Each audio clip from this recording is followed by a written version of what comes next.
Hello hi friends नमस्कार जय जगन्नाथ केमिति अछंती आपण माने आशा करे आपण माने भलरे थिबे। तो सांग माने अक्षय तृतीयार किछि स्पेशल कथा विषय आज जानिबा। तो चलतु सांग माने डेरी न करी स्टार्ट करिबा आजिर सुंदर ए भिडियोटी। तो सांग माने नंबर 1 अक्षय तृतीयार हिंदू धर्मर अनेक महत्व रही।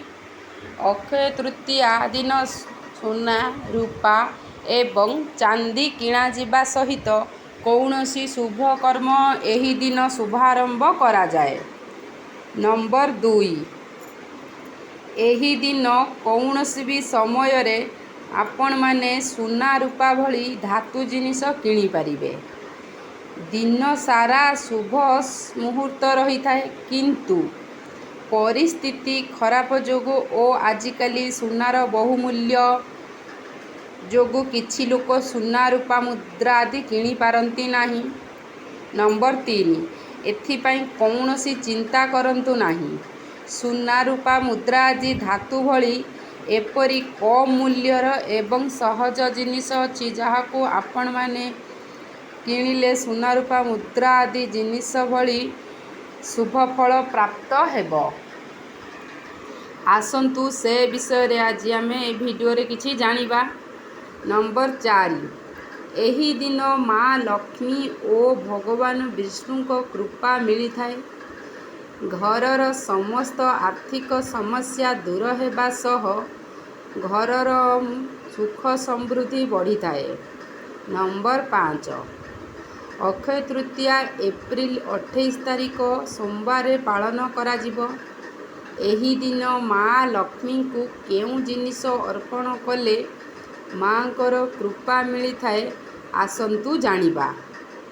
नंबर 6 निजर भोजन पाई प्रस्तुत करुथुबा प्रथम रुटी गोमाता को खाइबा को दियंतु।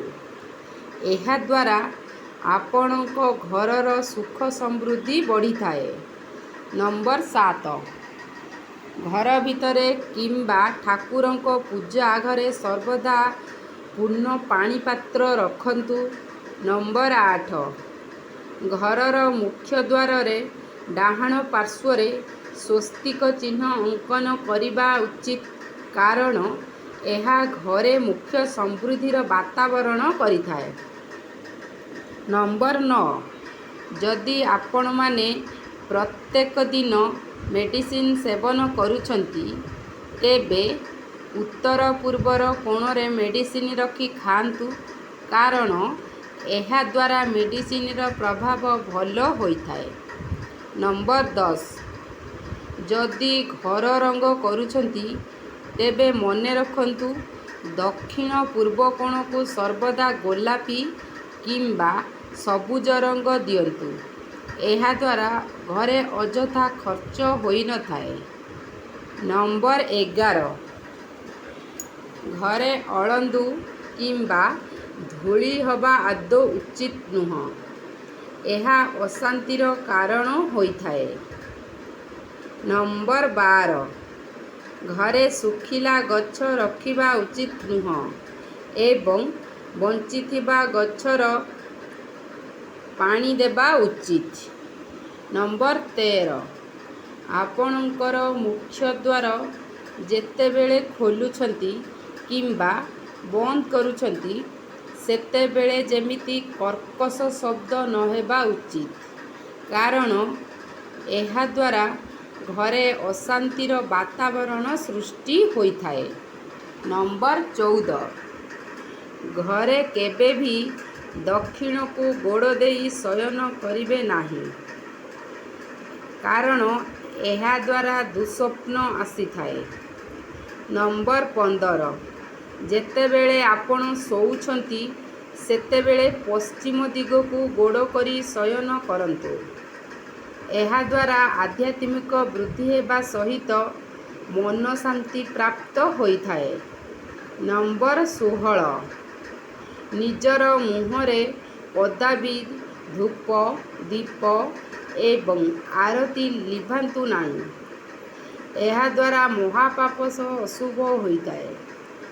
जेतेबेले भी आपण पूजा करूछंती सेतेबेले निज मुहरे ଆଳତି ଧୂପ ଦୀପ ଇତ୍ୟାଦି ଲିଭାନ୍ତୁ ନାହିଁ। ନମ୍ବର 17, ଘରେ ଯଦି ବାସ୍ତୁଦୋଷ ଥାଏ କିମ୍ବା ସୁଖ ଶାନ୍ତି ନଥାଏ ତେବେ ଆପଣମାନେ ତୁଳସୀ ଗଛ ରୋପଣ କରନ୍ତୁ ଏବଂ ପ୍ରତିଦିନ ପାଣି ଦିଅନ୍ତୁ।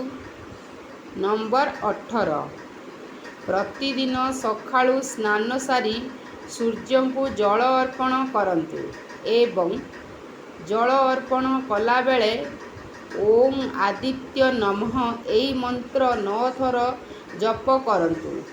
ଦେଖିବେ ଆପଣଙ୍କ ଘରେ ସୁଖ ଶାନ୍ତିର ବୃଦ୍ଧି ହେବ।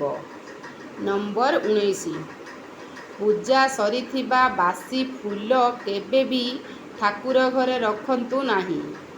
ଏହା ବହୁତ ଅମଙ୍ଗଳ ଘର ପାଇଁ ହୋଇଥାଏ। ନମ୍ବର 20, ଘରେ ପୋଛା ମାରିଲା ବେଳେ ପାଣିରେ କିଛି ଲୁଣ ପକାଇ ପୋଛା ମାରନ୍ତୁ। ଏହାଦ୍ୱାରା ଆପଣଙ୍କ ଘରର ସୁଖ ଶାନ୍ତି ବୃଦ୍ଧି ହେବା ସହ ଘରର ଉନ୍ନତି ହୋଇଥାଏ। ନମ୍ବର 21, ଯଦି ରୋଷେଇ ଘର କାନ୍ଥ କଳା ପଡ଼ିଯାଇଥାଏ କିମ୍ବା ଫାଟି ଯାଇଥାଏ ତେବେ ଆପଣମାନେ ତୁରନ୍ତ ଠିକ୍ କରିଦିଅନ୍ତୁ, ନଚେତ୍ ଏହା ଅଶାନ୍ତିର କାରଣ ହେବ।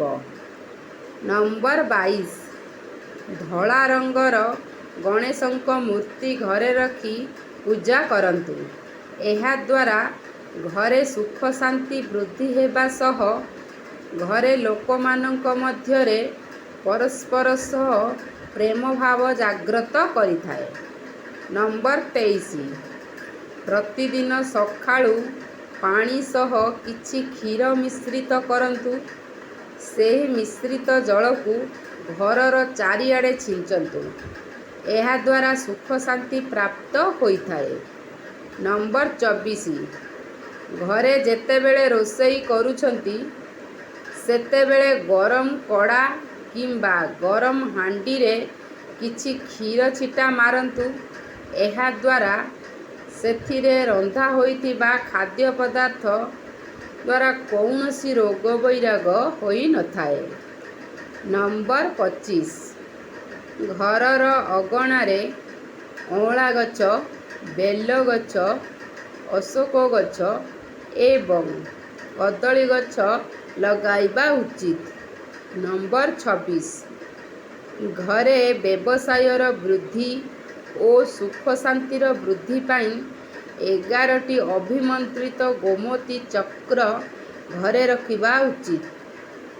ନମ୍ବର 27, ପ୍ରତ୍ୟେକ ନବମୀ ତିଥିରେ ଆପଣମାନେ ଅଁଳା ଗଛ ପୂଜା କରନ୍ତୁ। ନମ୍ବର 28, ଘରେ ଶ୍ରୀମଦ୍ ଭାଗବତ ଗୀତାର 15ତମ ଅଧ୍ୟାୟର ପୁରୁଷୋତ୍ତମ ଯୋଗ ନିତ୍ୟ କରିବା ଦ୍ୱାରା ଘରେ ସୁଖ ସମୃଦ୍ଧି ବଢ଼ିଥାଏ। ନମ୍ବର 29, ବାସ୍ତୁଶାସ୍ତ୍ର ଅନୁଯାୟୀ ଘରର ମୁଖ୍ୟ ଦ୍ୱାର ସାମ୍ନାରେ ଅଳିଆ ଗଦା କରନ୍ତୁ ନାହିଁ। ଏହାଦ୍ୱାରା ଆପଣଙ୍କ ପଡ଼ୋଶୀଙ୍କ ସହିତ ବେକାରରେ ଝଗଡ଼ା ହେବ। ନମ୍ବର 30, ସୂର୍ଯ୍ୟାସ୍ତ ପରେ କେବେ ବି ଭୁଲରେ କାହାକୁ କ୍ଷୀର, ଦହି ଏବଂ ପିଆଜ ଦେବେ ନାହିଁ। ଏହାଦ୍ୱାରା ଆପଣଙ୍କ ଘରେ ଅଶୁଭ ହୋଇଥାଏ। ନମ୍ବର 31, ମନେ ରଖନ୍ତୁ, ଘରର ଛାତ ଉପରେ କଦାପି ଚାଉଳ, ଗହମ, ମୁଗ, ବିରି ଇତ୍ୟାଦି ଶସ୍ୟ ଜାତୀୟ ଜିନିଷ ଏବଂ ବିଛଣା ଧୋଇବେ ନାହିଁ। ଏହାଦ୍ୱାରା ଶ୍ୱଶୁର ଘର ଲୋକଙ୍କ ସହ ସମ୍ପର୍କ ଖରାପ ହୋଇଥାଏ। ନମ୍ବର 32, ଘରେ ପରିବା କାଟି ପରେ ଚୋପା ତୁରନ୍ତ ବାହାରେ ଫିଙ୍ଗନ୍ତୁ, ନଚେତ୍ ଆପଣ କାଙ୍ଗାଳ ହୋଇଯିବେ। ନମ୍ବର 33, ଅତି କମରେ ଥରେ ମାସକୁ କ୍ଷୀରି ବନେଇକି ସହପରିବାର ଏକତ୍ର ମିଶିକି ଖାଆନ୍ତୁ। ଏହାଦ୍ୱାରା ଲକ୍ଷ୍ମୀଙ୍କ କୃପା ମିଳିଥାଏ। ନମ୍ବର 34, ନିଜର ବାଥରୁମରେ ଓ ରୋଷେଇ ଘରେ ଖାଇବା ପୂର୍ବରୁ ବାଲ୍ଟିରେ ପାଣି ଭର୍ତ୍ତି କରି ରଖନ୍ତୁ। ଏହାଦ୍ୱାରା ଘରର ସବୁ ବାଧାବିଘ୍ନ କଟିଥାଏ। ନମ୍ବର 35, ଯଦି ପରିବାରର ସଦସ୍ୟ ଏକତ୍ର ବାହାରକୁ ଯାଉଛନ୍ତି, ତେବେ ଆଗ ପଛ ହୋଇ ଘରୁ ବାହାରନ୍ତୁ, ଏକତ୍ର ହୋଇ ବାହାରନ୍ତୁ ନାହିଁ। ନମ୍ବର 36,